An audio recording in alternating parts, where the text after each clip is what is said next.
Olá pessoal, vamos começar a parte 1 de probabilidade. Probabilidade e estatística, elas são amplamente utilizadas em várias áreas do conhecimento, engenharia, medicina, ciências sociais, etc.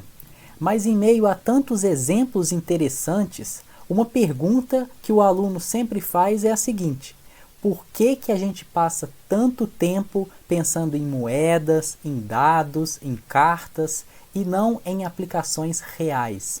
E a resposta é para desenvolvermos percepções sobre a essência dos problemas. Aqui a gente tem que desenvolver as ideias mais básicas para então poder extrapolar para o mundo real. Então, o que a gente vai ver são exatamente estes exemplos bem mais simples do que a nossa realidade. Por exemplo, qual é a probabilidade de sair o número 5 no lançamento de um dado? Ora, Eduardo, isso é muito simples, é 1/6. Mas olha que interessante, a partir do momento que você faz uma afirmação como essa, existem várias suposições que a gente está fazendo de antemão. Por exemplo, que o seu dado tem 6 faces, que a probabilidade de sair qualquer uma das 6 faces é igual. Então, nesse caso da tabela, a gente tem a face variando de 1 a 6 e uma frequência que a gente chama frequência teórica de 1/6 para cada face. Nesse caso, a gente está diante de uma probabilidade teórica, no qual a gente assume uma noção completa do nosso fenômeno. Diferente dessa situação aqui, em que, de novo, eu tenho 6 faces, mas agora as frequências não são as mesmas. Elas não são mais frequências teóricas, e sim frequências observadas. E nesse caso, a gente está diante da probabilidade frequentista, que utilizamos eventos passados para extrapolar a ocorrência de fenômenos futuros. E esse ponto é muito interessante, porque enquanto na primeira parte do curso a gente estudou dados e valores observados, agora em probabilidade não temos mais essas observações. Temos sim probabilidades de ocorrências destes fenômenos no futuro. Existe ainda um terceiro tipo de probabilidade que a gente chama de probabilidade subjetiva, e a gente não vai ver na aula de hoje.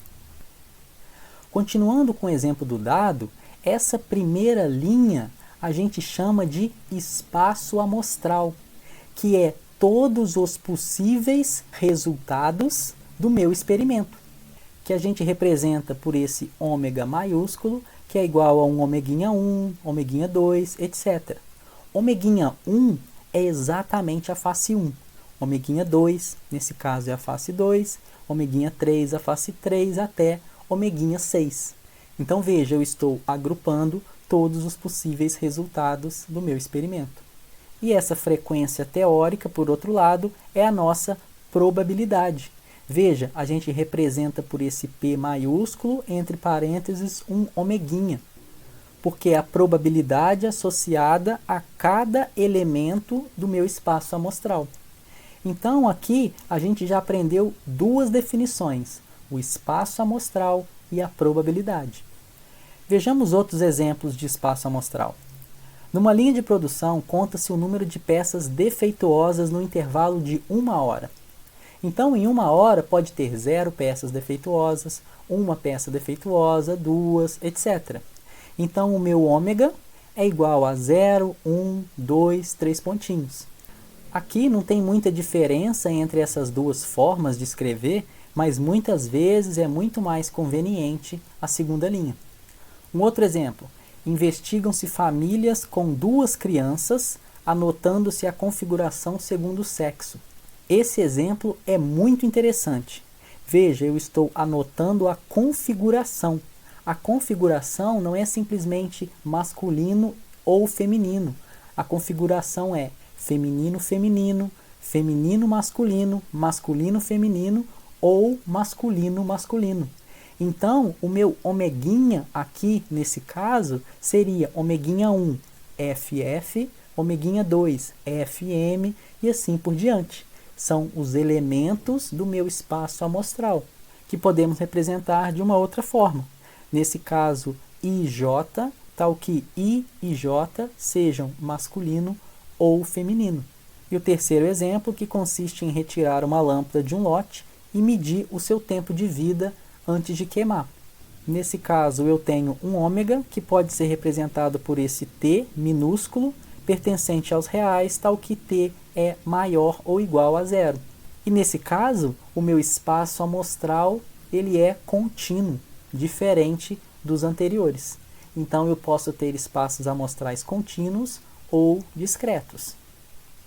Então, até agora, vimos espaço amostral, função de probabilidade. E tem duas características a função de probabilidade que serão muito úteis para a gente no futuro, que é a probabilidade está sempre entre 0 e 1, e a segunda, a probabilidade total de todos os resultados sempre soma 1. Além disso, tem mais duas definições essenciais em probabilidade, que é o experimento, ou seja, um procedimento que eu consiga reproduzir, que eu consiga realizar por várias vezes sobre a mesma condição. E o último, que é talvez o mais importante deste slide, é o evento, que é um subconjunto do meu espaço amostral. Vamos ver um exemplo sobre o que é esse evento. Considere um experimento que consiste em lançar uma moeda 2 vezes. Então, o meu experimento é lançar uma moeda, verificar qual é a face da moeda, depois lançar a moeda de novo e olhar qual é a face. Nesse caso, assim como no exemplo da família que a gente viu anteriormente, o meu espaço amostral é composto por 4 elementos, em que ômeguinha 1 é cara a cara, ou seja, saiu cara nos 2 lançamentos, cara-coroa, coroa-cara ou coroa-coroa, que aqui eu represento pela letra K. Então esse é o meu espaço amostral. E se eu considerar que a probabilidade de sair cara é a mesma de sair coroa, eu tenho que a probabilidade de ômeguinha I é igual a 1/4 para todos os Is, que nesse caso varia de 1 até 4. E agora a gente vai ver o que é esse tal de evento. Seja o evento A obter 2 faces iguais, e o que eu quero é calcular a probabilidade de A. Então aqui eu representei por P de A, e olha que interessante, o A é na verdade o ômeguinha 1 ou o ômeguinha 4. Então, de fato, o evento é um subconjunto do meu espaço amostral. E a probabilidade de ocorrer ômeguinha 1 ou ocorrer o ômeguinha 4, eu posso representar dessa forma, chegando em probabilidade igual a meio. Então, isso é um evento. A gente vai usar muito essa definição em estudos sobre probabilidade. Além disso, a gente pode ainda fazer operações com estes eventos. Se eu quiser calcular a probabilidade de A complementar, que é representado por esse A com um Czinho em cima, ele pode ser escrito como 1 menos o P de A. Visualmente, o que a gente tem é essa situação. Eu tenho meu espaço amostral como sendo A união com A complementar, ou seja, pode acontecer o A ou pode acontecer o A complementar, e eles não acontecem ao mesmo tempo. Uma segunda operação muito útil com eventos é a união de eventos. Então, se L e R são disjuntos, a gente pode calcular a probabilidade da união de L com R da seguinte forma: probabilidade de L mais a probabilidade de R, que é representado nessa figura como essas duas bolinhas azuis. Novamente, note que não existe uma interseção entre esses dois eventos. Por outro lado, havendo essa interseção, a gente consegue também calcular a probabilidade da união desses dois eventos, mas agora é um pouquinho diferente. A probabilidade da união é igual à probabilidade de L mais a probabilidade de R menos a probabilidade de R interseção com R. E isso acontece porque quando eu calculo a probabilidade da união e existe uma interseção entre os eventos, essa interseção é calculada 2 vezes. É calculada na probabilidade de L e depois é calculada novamente na probabilidade de R. Então, nada mais justo do que eliminar uma vez essa interseção. Eduardo, ainda não ficou claro esse princípio da inclusão e exclusão. Então, vamos para mais um exemplo que aí vai clarear as coisas. Considere a distribuição dos estudantes de uma universidade dada nessa tabela abaixo. Eu tenho nas linhas os cursos, matemática pura, matemática aplicada, estatística ou computação, e nas colunas eu tenho homens, mulheres e a última coluna total. Eu quero calcular duas probabilidades. A primeira, a probabilidade do aluno ser de estatística. Alunos de estatística, a gente tem na tabela 10 homens e 20 mulheres. Então, a probabilidade do aluno ser de estatística é igual a 10 mais 20 dividido pelo total, que nesse caso são 200 alunos. Mas agora a segunda é um pouquinho mais complicada. É a probabilidade do aluno ser da matemática aplicada ou ser homem.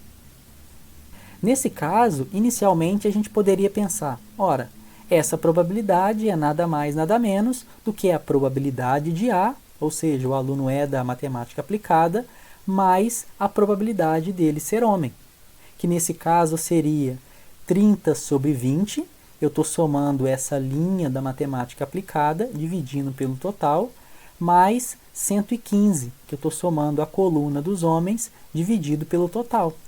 Entretanto, veja que estes 15 alunos aqui, eu estou somando duas vezes. Eu somo quando eu considero os alunos da matemática aplicada e eu somo quando eu considero os alunos homens. Por isso, eu tenho que eliminar uma vez a interseção entre A e H, nesse caso, subtraindo 15 sobre 200. E uma forma muito útil de compreender estes eventos é através de desenho, que a gente chama do diagrama de Venn, que é o retângulo representando todo o espaço amostral e os círculos, nesse caso, representando os eventos, que são subconjuntos do meu espaço amostral. Então aqui eu tenho o evento A, o evento B, com uma interseção entre eles, e o evento C, que não tem interseção entre esses dois outros eventos. E a forma de representar os eventos através destes desenhos, que a gente chama de diagrama de Venn, vai ser muito importante para resolver este exemplo 6. Considere um experimento aleatório e os eventos A e B, tal que P de A vale meio, P de B vale 1/3, e a probabilidade da interseção é igual a 1/4. Primeira pergunta, qual é a probabilidade do A complementar? A gente já viu em alguns slides passados que a probabilidade de A complementar é 1 menos a probabilidade de A. E visualmente o que a gente tem é isso. Toda essa região em azul representa o evento A complementar. Fazendo as contas, a gente chega em 1 menos 1 meio, que é igual a meio. Segunda pergunta, a probabilidade de A complementar interseção com B complementar. Agora ficou um pouquinho mais difícil. E para resolver, uma sugestão é desenha o diagrama de Venn dos eventos. Nesse caso, o A complementar a gente já sabe como funciona o evento, e o B complementar é muito semelhante, mas agora, ao invés do A estar em branco, é o B que vai ficar em branco. A interseção entre o A complementar, que é toda essa região em azul, com o B complementar, que é toda essa outra região em azul, é na verdade essa daqui. Ou seja, essa probabilidade de A complementar interseção com B complementar é nada mais, nada menos do que 1 menos a probabilidade da união de A com B, que é 1 menos 7 sobre 12, que é igual a 5 sobre 12. E o último exemplo, que aparentemente é o mais difícil, é a probabilidade de A interseção com B mais a probabilidade de A complementar interseção com B. Para resolver, diagrama de Venn. Primeiro, eu vou representar o A interseção B, que é dado dessa forma. Agora, eu vou representar o A complementar interseção B, que é dado dessa forma aqui. Então, somar A interseção B com esse segundo caso, que é o A complementar interseção B, o que que vira? exatamente o B. Então essa soma de probabilidades, que aparentemente é um pouco complicada de calcular, ela se resume em probabilidade de B, que é igual a 1/3.